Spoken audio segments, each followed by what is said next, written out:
Dear esteemed colleagues, I'm very honored to present you a few thoughts on how to find a meaningful life.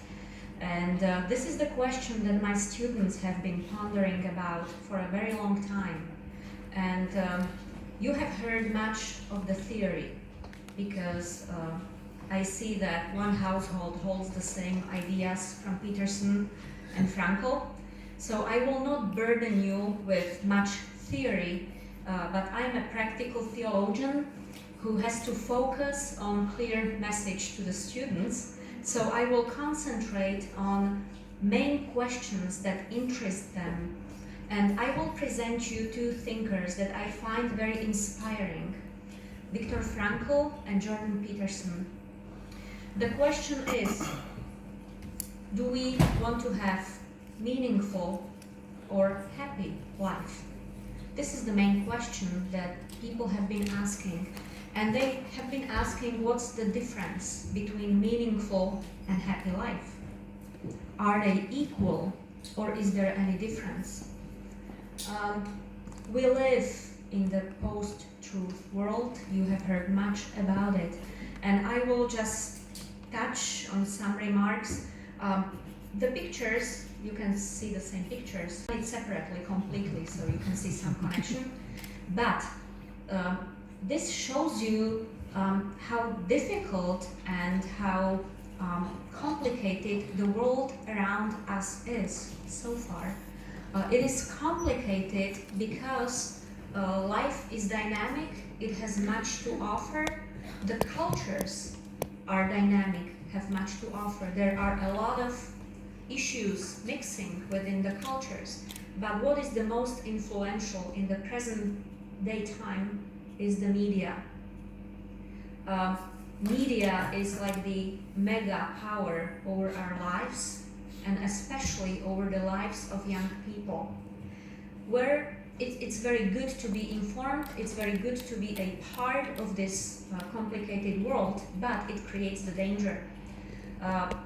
Each of us chooses their own media as a way of communicating according to our own biases, according to our own preferences, and it can lead to a multiply-truth world.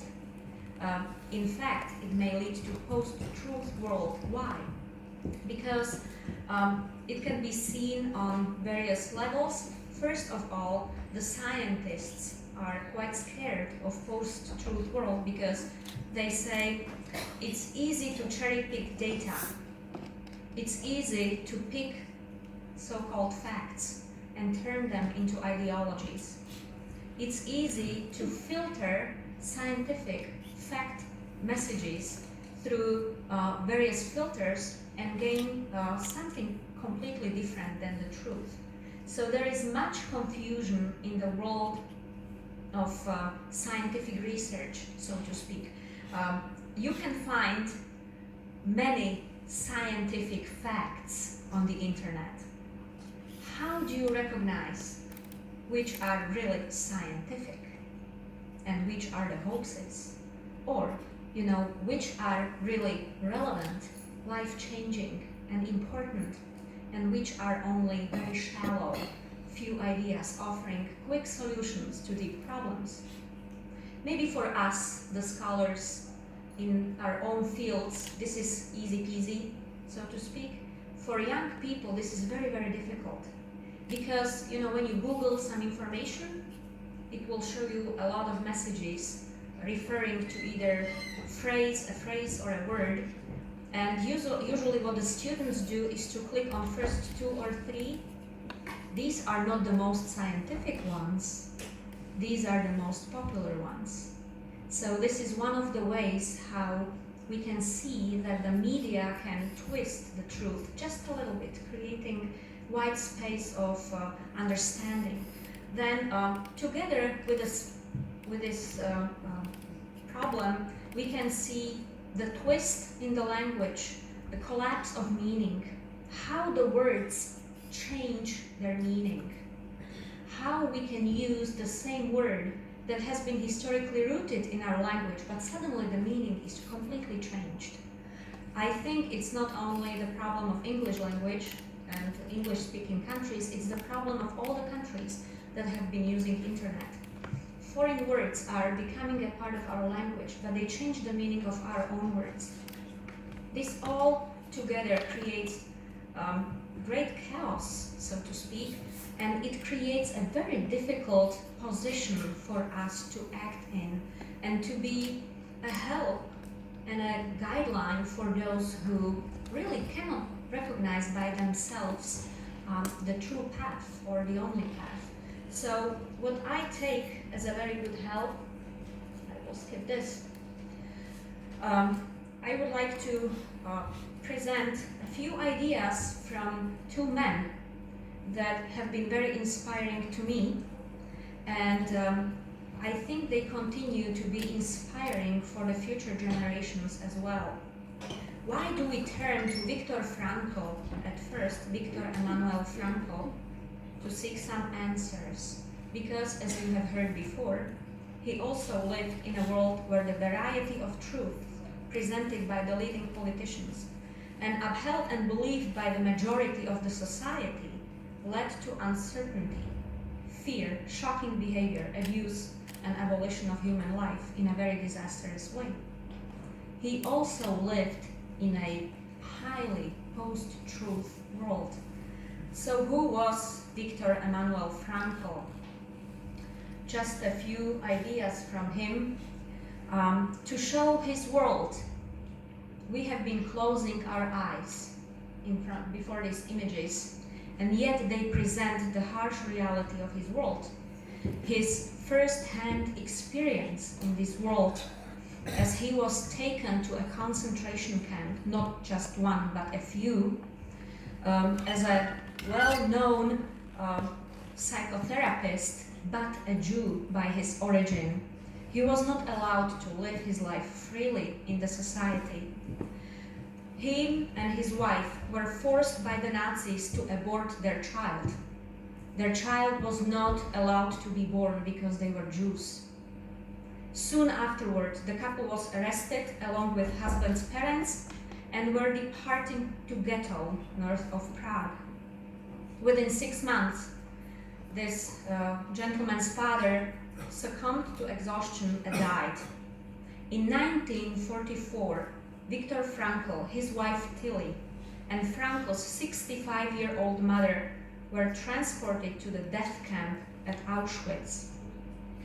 His mother was immediately exterminated in the gas chamber, and his young wife was moved to Bergen-Belsen, concentration camp of very similar nature to Auschwitz, where she died at the age of 24. In 1945, suffering from typhoid fever, Viktor Frankl was freed when US forces liberated the camp on April 27th. But it wasn't until August of the same year, on returning to Vienna, his hometown, that he found out about his wife, his mother, his brother, who was also murdered at Auschwitz. His fate, his life, was not easy at all. Shortly before he was captured and sent to the concentration camp, he was about to finish his book on logotherapy. So to speak, a new invention of his, because during the years of practice as psychiatrist, he observed that it's not enough when dealing with human sickness and psychology just to prescribe the medicine. It's important to focus on a person as such, to pay attention to a person's life, their life story. What do they have to say? How do they view their life? So he started to create a book, to write a book on logotherapy, And this book is about how to find a meaning in one's life, despite the circumstances. He was not allowed to finish it before the war. He finished it only after he returned from the concentration camps. And it added to the experience of his life, and it added the substance to his logotherapy book. So, I mean, what is really important is the quote on your left side. I am a survivor of concentration camp. My eyes saw what no person should witness. Gas chambers built by learned engineers. Children poisoned by educated physicians. Infant killed by trained nurses. Women and babies shot by high school and college graduates. So I am suspicious of education. It's a very harsh quote. How can an education become an instrument of evil?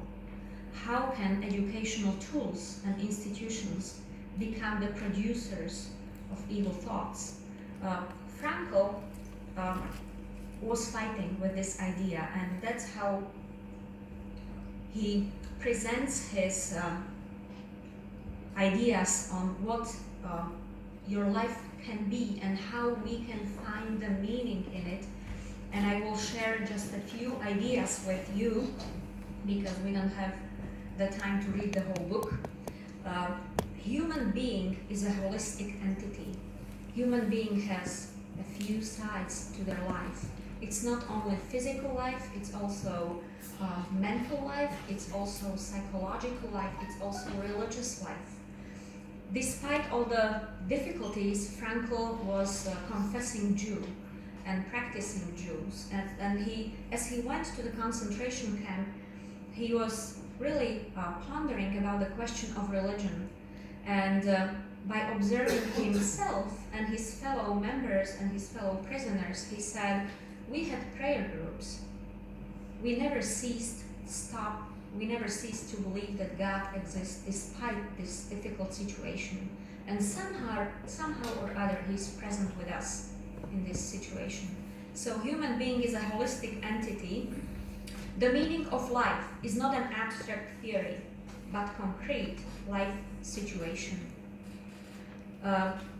He believed that we can find meaning in all the circumstances of life that we are sent to or experience.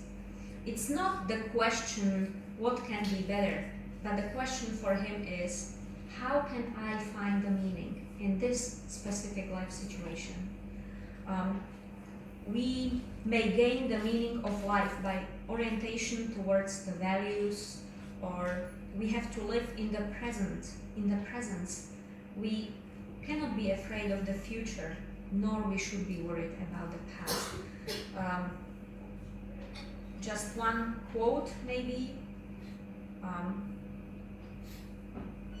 and this is what helped him throughout the difficulties of his life.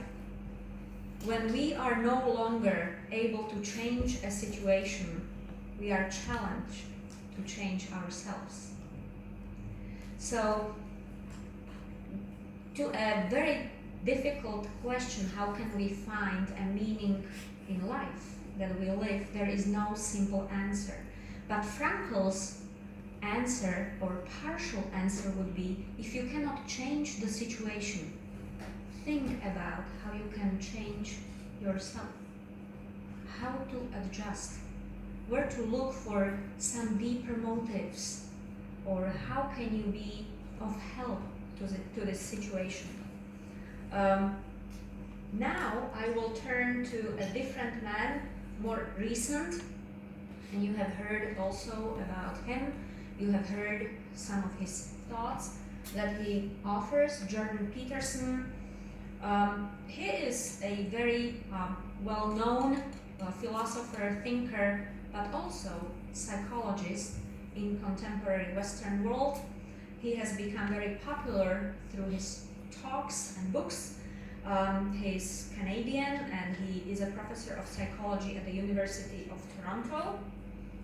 His main areas of study are social and personality psychology, with particular interest in psychology of religious and ideological belief. And he explores how to improve the personality and the performance of an individual within the societies of the present times.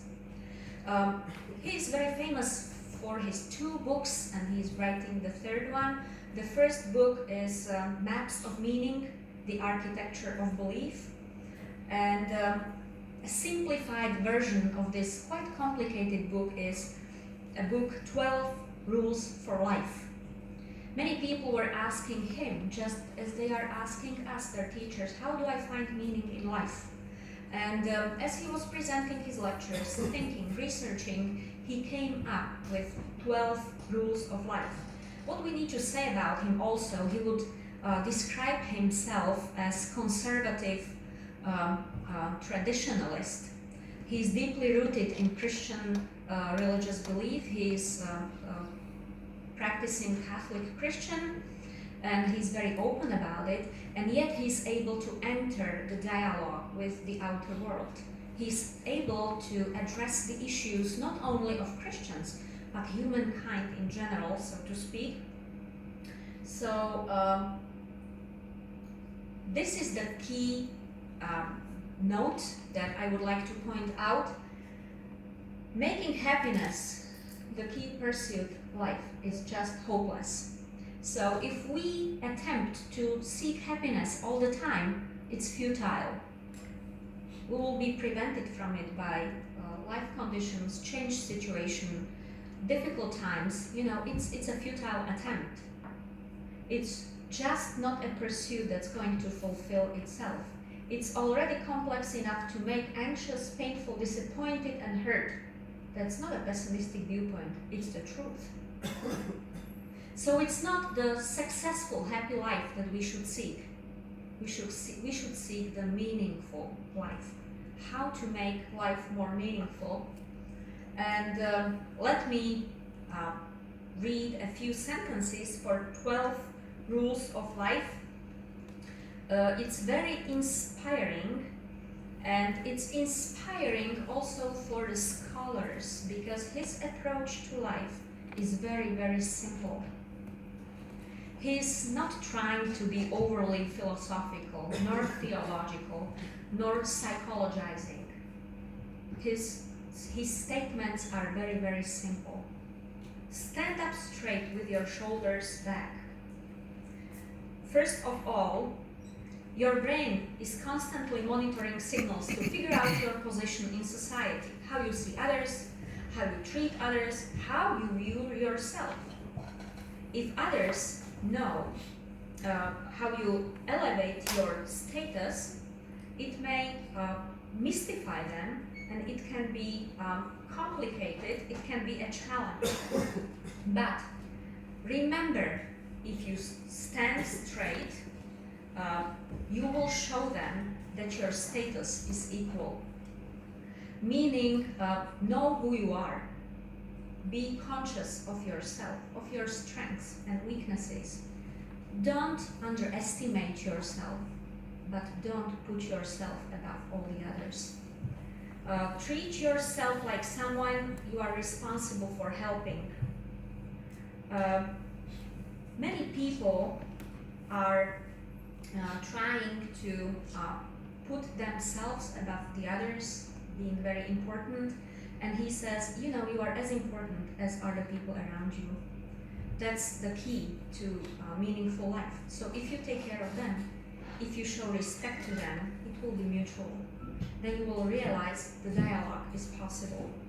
I mean, you can maybe read it faster than I can. I would conclude with last two because they are very interesting, those last two. Don't bother children when they are skateboarding. Maybe you have children who are skateboarding, and I'm always scared to see them, and I would like to bother them by, just saying, be careful. But he says, there is more to life than just being overly too careful. You need to enjoy small moments. You need to allow certain freedoms to people around you. Let them enjoy the life. Be a part of it. but don't interfere. And the last one is very, very interesting. Pet a cat when you encounter one on the street. I don't know if you ever petted a cat out in the street, just like that. I think it's quite possible here in Romania. It's possible in Slovakia too. It teaches us about the small joys of life. Notice a cat in the street. You know, don't notice just the shops and stores and big things. Notice little things. Try to enjoy the smallest things of life that are around you.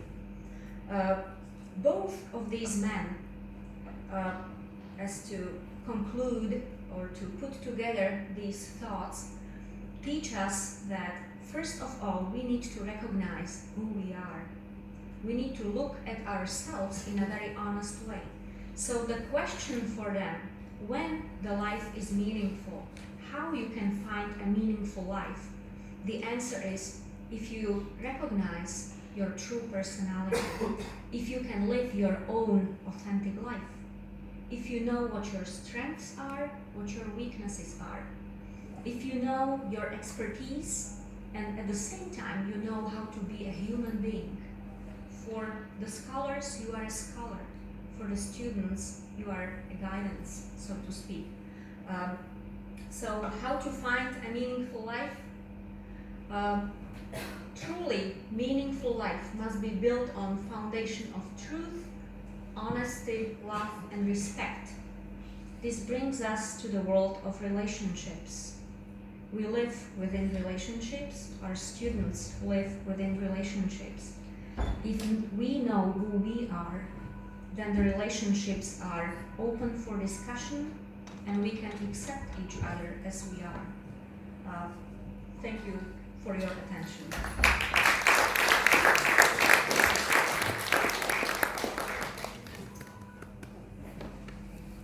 We have time for several short questions. What I'm going to do in the interest of time, Professor Jerome is going to be presenting this afternoon, not before lunch, so you know he's not going to present his paper in 5 minutes. So you can wait for that treat after lunch. But now there are questions I'm going to ask for all hands to go up. I'm going to group them. You're going to ask them all at once. She's going to answer them all at once. Questions? Can I? Yes, just ask the question quickly. This thesis is entirely different from what Aristotle says, that the sum of bonum of life is nothing but happiness. I can put it in this way, your thesis, the meaningful life can also be happiness. We cannot bifurcate meaningful life and the happy life. When you are living a meaningful life, it automatically gives you happiness. While you are have the quest for truth, for love, exercising love, with all pains around you, then it is giving you happiness. So Okay. the meaningful life is very much the happy life. Okay, so we'll take 2 more quick ones. Quick. When you speak about the post-truth world, do you see some positive things, any positive things in this process? Because, for example, another Canadian theologian, Katarina Valcova, would argue that actually what we have now, although we do not believe in this comprehensive meta-narrative that we used to believe, the process is positive because it's resulted from the fact that our mind becomes nuanced, that we understand, first understand that the worldview, there was a cemented idea about the truth and the world, but we now understand that it is possible subject to change. Mm-hmm. And this is more like satisfying knowledge, and that also we presume the freedom is an important thing. We give others freedom to have their own view, and this is a part of the truth itself. So do you see some positive things, and it's all just thing we need to come back to the idea that there is a seventh truth. Okay, thank you. One final. Yes. The shortest one. When we pet a cat in the street, we do it for the sake of our happiness or for the sake of the cat? Thank you, Professor. Okay, I will not write the last one. I agree with you that meaning leads to happiness. The problem is both for Frankl and Peterson, if people seek pure happiness, and now there is also the confusion of the word happiness and pleasure. So the meaning has shifted. People end up seeking the pleasure or the pleasures, plurality of pleasures, according to their own choice and preference. And living this life, they feel like they live a happy life. But most of the time they end very empty and shallow. And suddenly they feel disappointed, lied to, as if only the cover, the beautiful cover, was offered to them, but without the content. So what both of them stress out is, don't seek actively pure happiness, pure pleasures, because you will end up disappointed. Instead, seek the meaning. Try to look at you honestly, on people around you honestly. Enter a conversation, enter a dialogue. Peterson, as you heard before, encourages people, be an active listener. He doesn't say be an active speaker. He says be an active listener. And if all of us are active listeners, we listen to the story of the person next to us without the judgment, without pronouncing the judgment, without formulating answers before the questions were asked. In this you will find meaning, and in a way, later on maybe, you will recognize that, this is the true meaning of life, and it brings me happiness. So yes, I agree with you, but in the post-truth world where the meanings of the words are confused, many people think that meaning and happiness and pleasure are the same thing. Not necessarily. You can live a very happy life without any meaning. And you can have a very meaningful life, which is not really filled with all the pleasures. I have a student who is handicapped, and he was born in such a way he cannot walk. And he told me that I was able to fulfill my dream to dance salsa with professionals. And I looked at him, I wondered, and he said, yes, you are looking at me sitting on his wheelchair, but I was able to do it, even though the handicap was present. So, he had found the meaning, and he had found the way. Are there any positive things in the post-truth world? I think yes, because it allows us for critical thinking. The question is, how do we perceive critical thinking? How do we put it into practice? Does critical thinking lead us only to doubts and dissection and diversity, or does it allow to express various opinions and then seeking the common ground?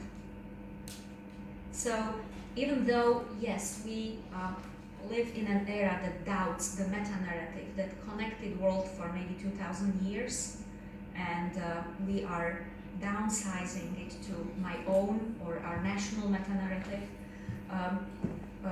which can be very dangerous, of course, but the positive thing I would find about the post-truth world is it allows us for critical thinking, for expressing opinion, for letting people think for themselves, and let's hope they think, they just don't feel. So what about the cat? I think it's mutual benefit because cats love to be petted, and then they think they own you. So they let you pet them. They are very satisfied, but in our busy lives, when we find a moment like this, it simply offers us another, a different view on life. Like there are little things that we may not notice on a daily basis, and yet it's here. We should notice it to make our life more meaningful and, I would say, more colorful. Thank you. Thank you. Join me in thanking Professor Valcova.